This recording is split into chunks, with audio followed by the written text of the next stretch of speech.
60তম বর্ষ এবং আজকে কিন্তু খুঁটি এবং কাঠামো পুজো শরতের প্রস্তুতি। দেখো এই জায়গাটা ভেতরটা কিন্তু ঠিক এরকম দেখতে লাগছে, অনেকগুলো কিন্তু ঝাড়বাতি ইউজ করেছে বেহালা ফ্রেন্ডস। এখানকার যারা মহিলারা আছেন সুন্দর শাড়ি পরে এই পুজো কিন্তু উপভোগ করছে। দুর্গা এমন একটা সন্ধিক্ষণে মানে অসুরকে বধ করেছে, সেটা একটা ছলনার মধ্যে দিয়ে গেছে। সুতরাং এই ছলনাটা হয়তো কাজের মধ্যে থাকবে, কারণ দর্শকরা পরতে পরতে ওই ছলনাটাকে কাটিয়ে এসে দুর্গার কাছে পৌঁছয়। সারাদিন সকাল থেকে কেটেছে বরানগরের নোয়াপাড়া দাদাভাই সঙ্গে দুর্গাপুজো প্রাঙ্গণে। সেই সকালে গেছিলাম আর একদম দুপুরবেলা 3টে সাড়ে 3টের সময় বেরিয়েছি ওখান থেকে। তারপরে বাড়ি ফিরে 1 ঘন্টা মাত্র রেস্ট পেয়েছি। সেখানে স্নান সমস্ত কিছু সেরে আমি নিজস্ব এরিয়া আমার বেহালা, সেখানে কিন্তু চলে এসেছি এবং বেহালা ফ্রেন্ডসদের দুর্গাপুজোর শুভারম্ভ হতে চলেছে আজকে খুঁটি পুজোর মাধ্যমে।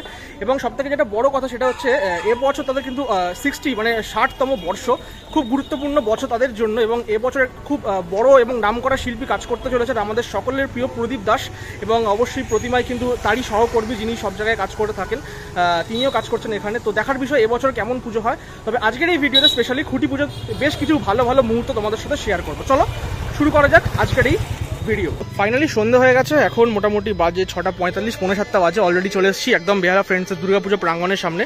এবং প্রত্যেক বছরের মতোই তারা যেভাবে সাজায় খুঁটি পুজোতে এই গেটটা, সেরকমই দেখো সাজিয়েছে। আর এবছর কিন্তু তাদের 60 ইয়ার্স মানে 60তম বর্ষ এবং আজকে কিন্তু খুঁটি এবং কাঠামো পুজো শরতের প্রস্তুতি। চলো সোজা ঢোকা যাক। আর এই গেটটা দেখো এরকম কিন্তু ফুল দিয়ে সাজানো হয়েছে। সোজা গেলে আমরা দেখতে পাচ্ছি এই যে মণ্ডপ, ওইখানেই কিন্তু খুঁটি পুজোর যে আয়োজন সেটা কিন্তু করা হয়েছে। এবং আমি এখান থেকে দেখতে পাচ্ছি বিশাল বড় একটা কিন্তু জায়েন্ট স্ক্রিনের ব্যবস্থা করা হয়েছে, যেখানে কিন্তু আপাতত খুঁটি পুজোটা কিন্তু দেখানো হচ্ছে। ভেতরে প্রবেশ করে এসেছি, ওইখানে চলছে খুঁটি পুজো। আর দেখো এই জায়গাটা ভেতরটা কিন্তু ঠিক এরকম দেখতে লাগছে, অনেকগুলো কিন্তু ঝাড়বাতি ইউজ করেছে বেহালা ফ্রেন্ডস, এবং প্রত্যেক বছর তারা কিন্তু ঝাড়বাতি ব্যবহার করে খুঁটি পুজোতে। আর দেখতে কিন্তু বেশ ভালো লাগছে ভেতরের অংশটা। অলরেডি প্রচুর সিটিং অ্যারেঞ্জমেন্ট হয়েছে, আস্তে আস্তে মানুষজন আসবে, শিল্পী আসবে। তো টুকটাক করে সব কিছুই দেখাবো এই ভিডিওতে। তার আগে তাহলে ছোট্ট করে খুঁটি পুজোটা তোমাদেরকে শেয়ার করি।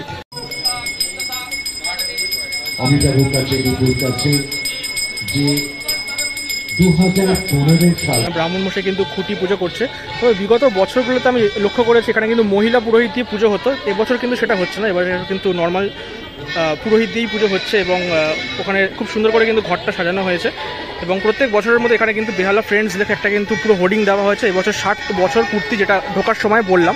এবং ওই হচ্ছে সেই খুঁটিটা, যেটা কিন্তু প্রত্যেক বছর খুব সুন্দর করে ফুল দিয়ে সাজানো হয়। এই খুঁটিটা দেখতেই পাচ্ছ, খুব সুন্দর লাগছে কিন্তু খুঁটিটা দেখতে।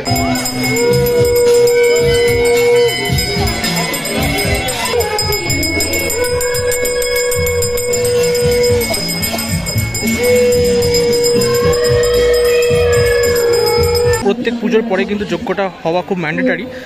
এবং এখানে দেখো এখানকার যারা মহিলারা আছেন সুন্দর শাড়ি পরে এই পুজো কিন্তু উপভোগ করছেন।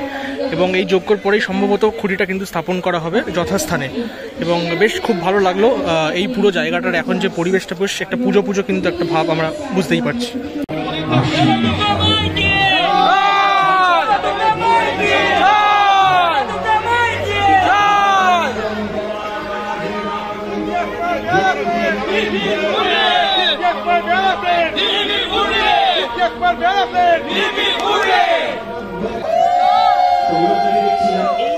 আমরা তো বেহালার মানে বেহালায় বড় হয়েছি আমরা অনেকেই, এবং বেহালার এই পুজোগুলো দেখেই বড় হয়েছে। আর এই পুজোগুলো মানে এই পুজো শুধু নয়, এপারে নতুন দল, ওপারে বেহালা ক্লাব, নতুন সংঘ, এইটা একটা বড় জোন। মানে বেহালা মানে এই পুজোগুলো দেখেই বেহালার পুজো দেখতে হয়।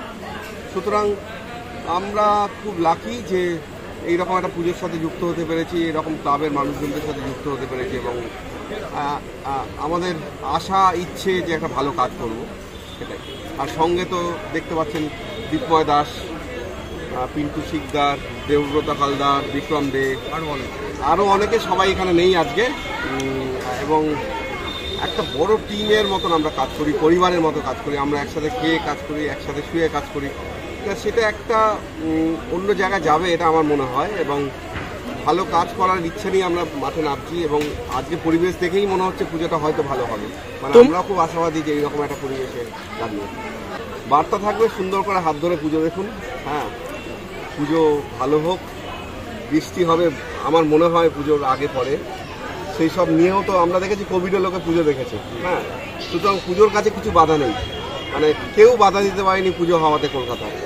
সুতরাং এবছরও যে উপচে পড়া ভিড় আমরা দেখব এবং আমাদের এই খালি মাঠ মানে ভরে উঠবে দর্শকে, সেইটা তো একদম নিশ্চিত, মানে সেটা তো বলাই যায়। কারণ এই পুজোগুলোর এমনি একটা দর্শক আছে, আর যদি আমরা একটু ভালো কাজ করতে পারি, মানে মানে আমাদের চাহিদা অনুযায়ী সেই কাজটা করে সেই পর্যন্ত পৌঁছতে পারি, তাহলে নিশ্চয়ই আরও মানুষজন আসবেন, আশীর্বাদ করবেন, দেখবেন, ভালোবাসবেন। আজকে কি আমরা জানতে পারবো কি নিয়ে কাজ হতে চলেছে, সেরকম কিছু বা থিমের নাম, হিন্টস বা কিছু এক লাইন বা একটা শব্দ? ডেফিনেটলি আমরা দুর্গাপুজো নিয়ে কাজ করতে যাচ্ছি এবং 10 হাতের দুর্গা, দুর্গার হাতে অস্ত্র থাকতেও পারে, না থাকতে পারে। এটা তো ছলনা হয়ে গেল। হ্যাঁ, দুর্গা খুব ছলনাময়ী, কারণ দুর্গা এমন একটা সন্ধিক্ষণে মানে অসুরকে বধ করেছে, সেটা একটা ছলনার মধ্যে দিয়ে গেছে। সুতরাং এই ছলনাটা হয়তো কাজের মধ্যে থাকবে, কারণ দর্শকরা পরতে পরতে ওই ছলনাটাকে কাটিয়ে এসে দুর্গার কাছে পৌঁছয়। কারণ আমরা এখনো জানি যে দুর্গাপুজো দেখতে যাই, আমরা প্যান্ডেল দেখতে যাই না। সুতরাং সেই মানে আমরাও পুরোটা জানি না সত্যি কথা যে কতটা আমরা কাজ করতে যাচ্ছি কিভাবে, কারণ আমাদের কাজটা অনেকটাই তৈরি হয় মাঠে এসে। কারণ মাঠের চরিত্র এখানে খুব ইম্পর্টেন্ট হয়ে দাঁড়ায় যে এই কাজটা কী হতে চায় বা কী হতে যাচ্ছে। কাজ শুরু হয়ে গেছে, এখানে এইগুলো সরে গেলে মাঠে হয়তো কাজ চলবে, কিন্তু কাজ অলমোস্ট শুরু হয়ে গেছে। খাতায় কলমে তো অনেকদিন আগে থেকে শুরু। প্রথম নাম কবে জানতে পারবো? এটা সত্যি কথা বলছি, নামটা এখনো ঠিক হয়নি। হ্যাঁ, হয়তো আগস্টের মাঝখানেই, কারণ আমরা অনেকগুলো নামের মধ্যে দিয়ে বেছে আমরা ঠিক করবো যে কোন নামটা ভালো লাগছে শুনতে বা নামের কতটা ইয়ে হয়। আর একটা যেটা হলো যে এর পরের প্রশ্নটা আসবে চমক। হ্যাঁ, কি চমক থাকছে, মানে কলকাতার দুর্গাপুজোর তৃতীয়ার দিন পুরো কলকাতাতেই চমকে ভরা থাকে, মানে 50টা 100টা পুজো দেখলেই চমকিত হতে হয়। মানে এবং আমাদের সহযোদ্ধা সহবন্ধুরা যেভাবে কাজ করেন, মানে এই গরম বৃষ্টি জল এটাকে উপেক্ষা করে কাজ করে এবং এগুলোকে নিয়ে কাজ করে, সেটা সত্যি একটা মানে সত্যি চমক। মানে এটা সারা পৃথিবীতে অন্য কোথাও হতো না। মানে ক্লাবরা এরকম প্রশ্রয় দিচ্ছে, মানে তারা এরকমভাবে জায়গা দিচ্ছে, জিজ্ঞেস করছে না কি নিয়ে কাজ করছি, তারপর মানুষ এসে সেটাকে দেখে, অ্যাপ্রিসিয়েট করে। সুতরাং চমক তো থাকবেই, পুরো কলকাতা জুড়ে চমক থাকবে। আমরা প্রত্যেকের কাজ দেখব, প্রত্যেকে মিলেমিশে কাজ করব। বেহালা ফ্রেন্ডসের খুঁটি পুজোর ভিডিওটা তোমাদের কেমন লাগলো সেটা কিন্তু অবশ্যই কমেন্ট করে জানিও, এবং যারা চ্যানেলটা সাবস্ক্রাইব করোনি সাবস্ক্রাইব করে সাপোর্ট করো। আর অবশ্যই এরকম প্রচুর দুর্গাপুজোর ভিডিও প্রত্যেক বছর যেমন করে থাকি এই বছরও সেরকমই করবো। বলা যেতে পারে খুঁটি পুজো একটু কম আমি করছি এবছর সত্যি কথা বলতে, তবে প্রস্তুতি পর্ব কিন্তু গতবারের থেকেও বেশি করার চেষ্টা করব, আর আশা করছি তোমাদের সাপোর্টটা পাবো। আর হ্যাঁ, অবশ্যই 60 বছরে বেহালা ফ্রেন্ডসের দুর্গাপুজো এবছর বিরাট কিছু চমক অপেক্ষা করছে তোমাদের জন্য, তো তার জন্য কিছু মাস আমাদের অপেক্ষা করতে হবে। আমি অপেক্ষা করব, সাথে তোমরা অপেক্ষা করো। দুর্গাপুজো আসবে যখন, তখন কিন্তু আমরা থিম সম্পর্কে সমস্ত কিছু জানতে পারবো। চলো, দেখা হচ্ছে পরবর্তী ভিডিওতে। আজকের মতো এই ভিডিওটা এখানেই শেষ করলাম।